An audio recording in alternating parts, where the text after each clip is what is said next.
جميع الدول العربيه غادي يتفرجوا المباريات ديال دور المجموعات بطوله كاس العالم فابور على القنوات الرسميه ديال بي ان سبور الا المغرب. المغرب ما غاديش يتفرجوا فابور المباريات ديال المنتخب المغربي في دور المجموعات. السبب هو ان القنوات المغربيه شراو حقوق البث ورافضين بان بي ان سبور تنقل المباريات ديال المنتخب المغربي فابور. هاد الناس باغيين يحرموا المشجع المغربي حتى من مشاهده مباراه المنتخب بواحد الجوده ديال التصوير مزيانه وواحد التعليق صوتي اللي زوين.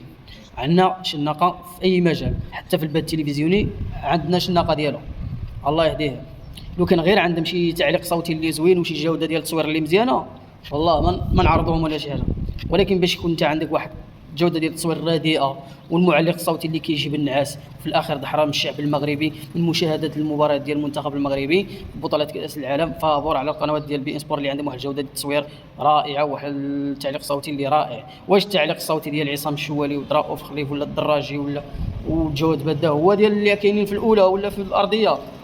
التعليق الصوتي اللي كاين في القنوات المغربيه والله كيجيب الناس. كتسمع الكره عند اكراد، اكراد كيعطيها حكيمي، حكيمي كيعطيها مرابط، مرابط كيعطيها بوعدي.